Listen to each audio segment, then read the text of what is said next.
Voting is an opportunity for voices to be heard. It's one of our most important freedoms. Voting isn't just a right, it's a privilege, and the power to speak up and choose people that represent your values and beliefs. KCAT TV is proud to present Coffee&Candidates, one-on-one interviews to introduce candidates running for council in Los Gatos and Monte Sereno. Let's welcome our host, Dr. Larry Gerston. Hi, I'm Larry Gerston. Let's have coffee with the candidates. Come on in. Welcome to Coffee&Candidates, brought to you by the Los Gatos Community Foundation, the Tour Factory, and the Los Gatos Coffee Roasting Company. Also, let's not forget, we're here in the KCAT studios, and of course we couldn't have done it without our sponsors or KCAT, so we thank them all. And speaking of the candidates, we're here today with Rob Stevenson, a candidate for the two-year slot. There are two candidates running for that two-year slot. You're one of them. I am one of them. Thank you for having me today. We're happy to have you, and we'd like to know what's going on in terms of your thoughts about this. So let's just delve into it. Sure. And tell us something about yourself and how you got here. Well, there's clearly an opportunity to serve here in the town. We have 3 openings on the town council this year, and there's a lot of issues that face the town, and we can either complain about what we don't like and what we don't see that's going in the direction that we'd like to see it go, or we can do something about it and we can try to get involved. And this was one of those ways. You're very active in volunteer activities, right? I am involved. I'm a member of the Los Gatos Lions Club and a board member there, as well as the Veterans Memorial Support Foundation here in Los Gatos. I'm on the board there as well as serving as vice chair of the Parks Commission. That's a lot of busy work. It's a lot of busy work. It keeps me, I'm retired now, and so it keeps my days busy. And I guess it's fair to say it keeps you rooted in the community. Rooted in the community, absolutely. I get to meet a lot of people, get to shake a lot of hands, get to find out what's important to people that live in town.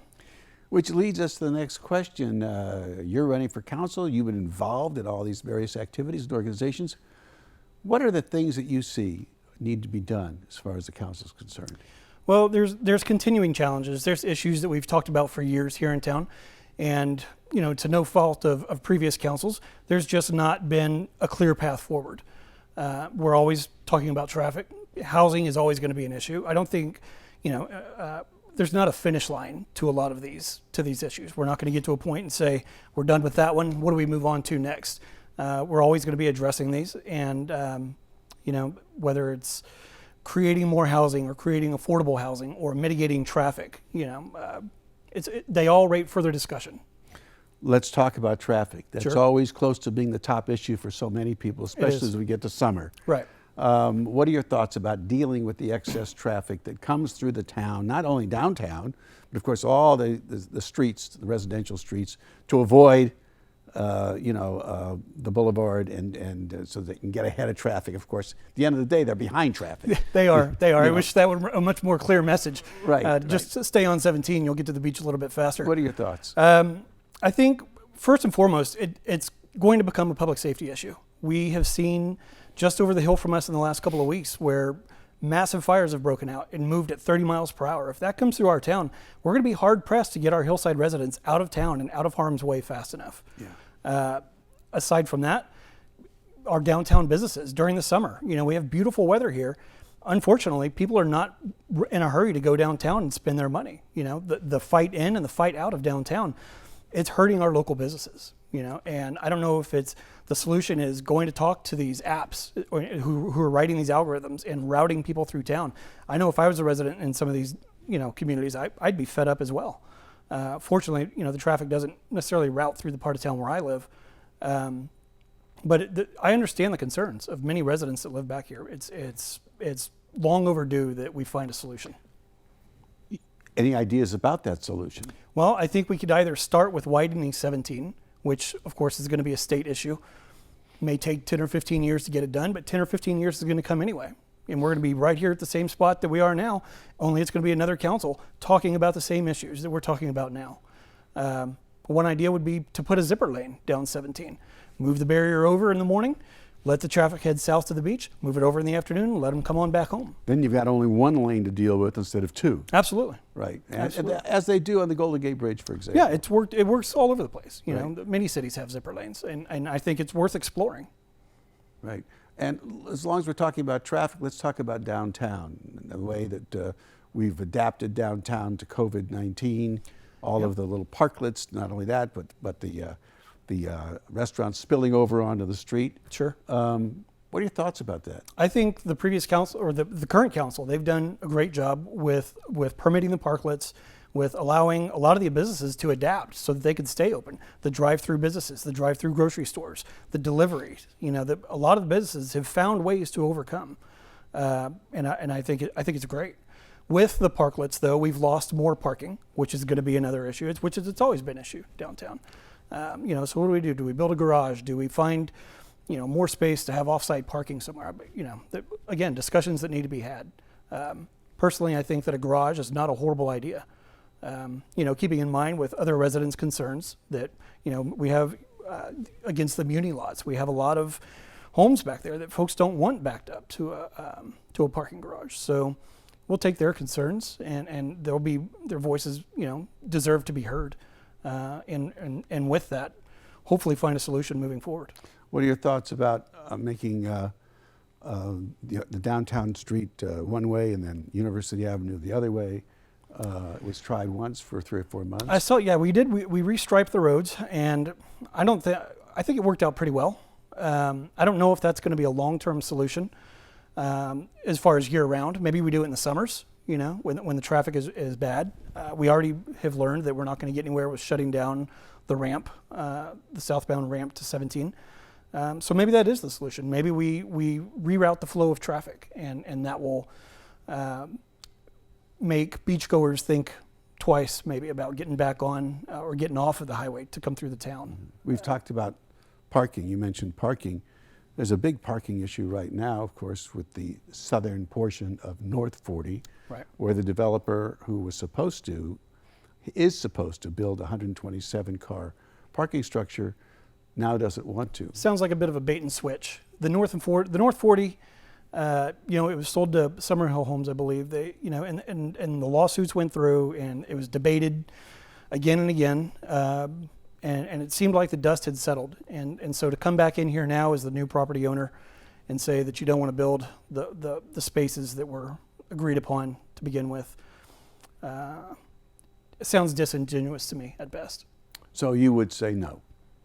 I'm not trying to put words in your mouth. I would say that there needs to be a parking garage. Right, but no to the developer. In other words, Yes. I'm not accepting your proposal. That's what I would say. Right. Okay, have it the way it was set up, have it the way the council voted on it. Unless there's compelling reasons otherwise, unless the developer can come to the council or to the town in general. I think everybody here has a say. Everybody's a stakeholder. Right. If you've got compelling reasons why you shouldn't build an underground garage, as was agreed to, then let us know what those reasons are. Let us hear them. You talked earlier a little bit about COVID-19, and of course it changes everything for so many of us, hopefully for not too many more months, but perhaps as long as another year, 2 or 3. Sure. How do you factor in dealing with COVID-19 for this, let's call it medium range problem when it comes to downtown or other businesses that are suffering? What's your thought?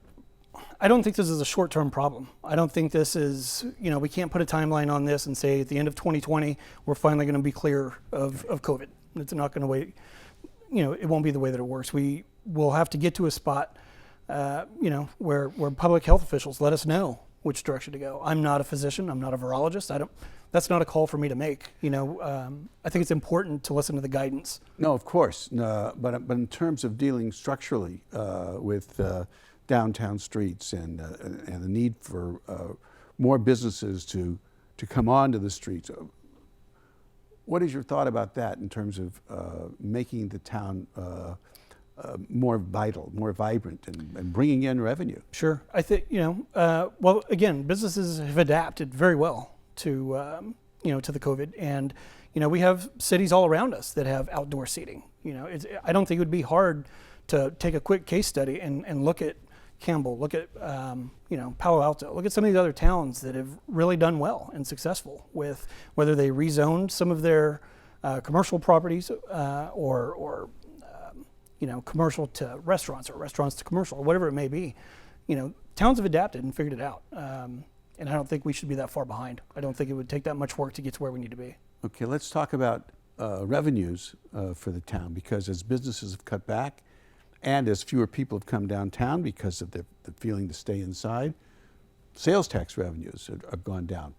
And we understand now that we're not likely to see much, if any, revenues floating in from the federal government, given what's going on in D.C. right now. Sure. How does the town deal with a possible shortage of revenues? That's a good question.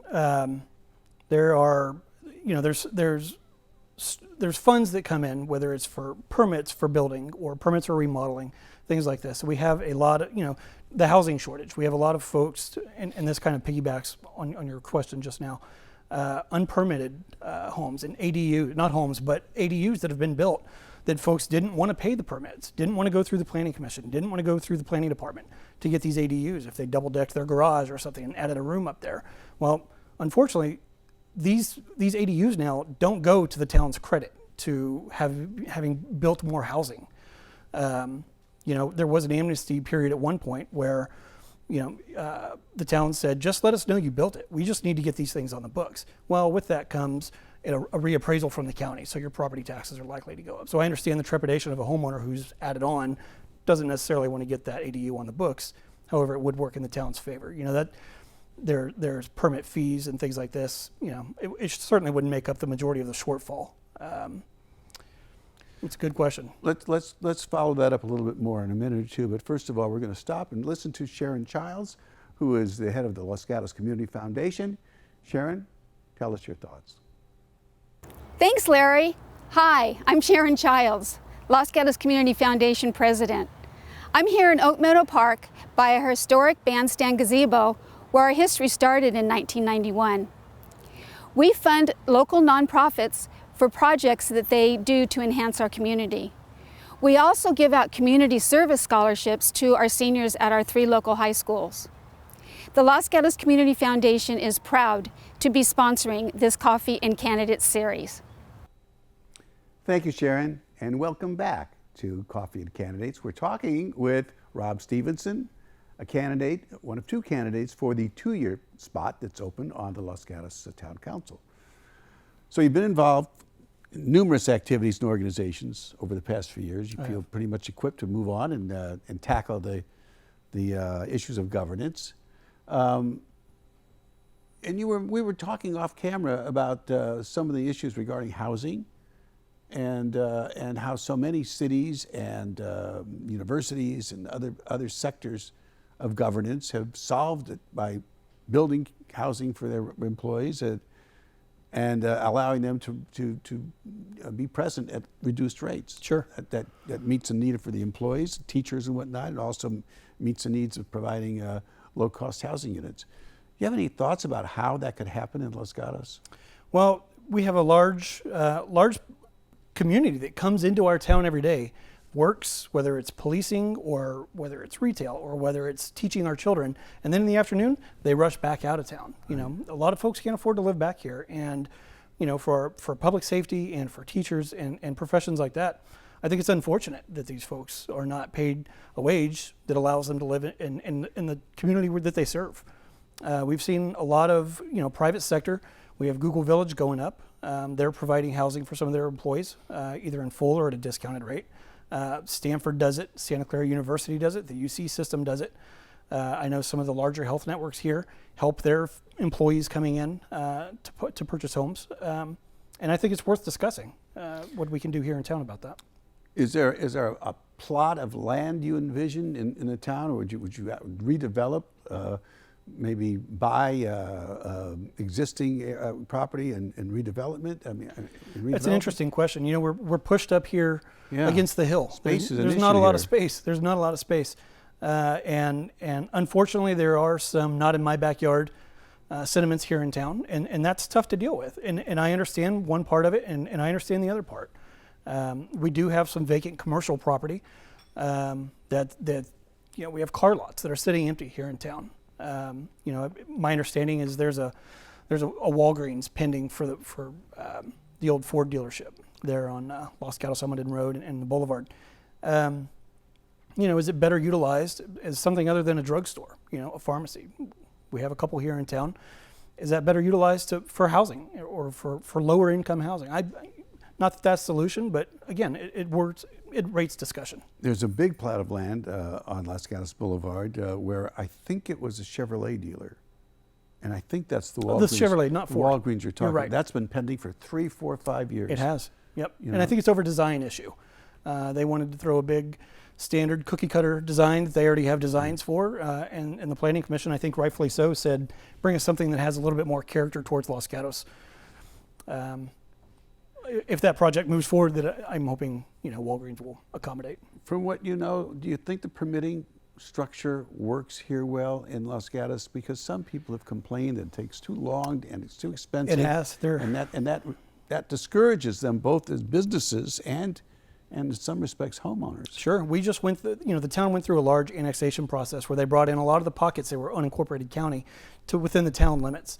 A lot of these folks that I had spoken with much preferred to be in the unincorporated county. They'd much rather get on the highway and drive to Heading and file their plans with San Jose or with the county of Santa Clara than deal with our own planning department or our own planning commission here. I don't know if it's because they're overworked. Do we need to hire more folks in the planning department?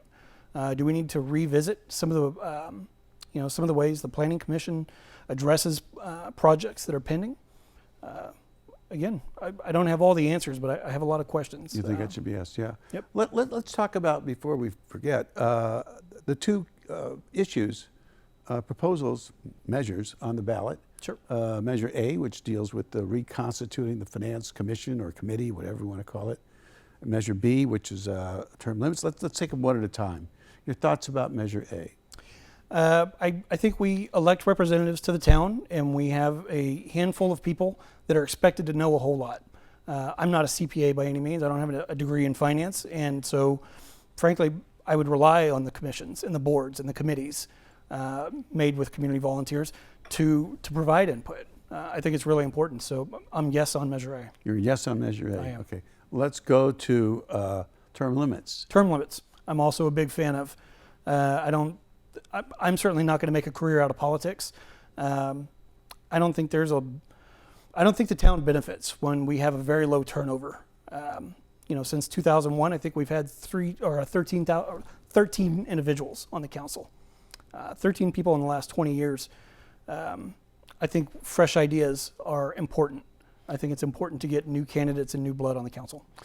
Some people say that term limits is a way of kind of throwing the baby out with the bathwater, and that people who are very skilled and knowledgeable and willing to serve long periods of time are made to go, while others who may be less experienced take their place. What do you think about that? Do you think we're losing some good blood along with everything else? I think experience loss is certain. There's something to be said for that. However, that experience doesn't need to completely go away. Again, we still have commissions and committees that need to be fully staffed with qualified and competent people. And I think those two words are really important when we're making selections for these committees and commissions, qualified and competent. Which leads me to ask you this question. Do you think, especially if there's going to be term limits, you want experienced people to get on, I would think, people who know what's going on in the town. Should there be some kind of requirement that before a person runs for council, that he or she spends time on a commission? I don't think so. I think our democratic process allows anybody who's interested in running to run. And I think it's important that that's maintained. No requirements other than being willing to serve. Absolutely. Okay.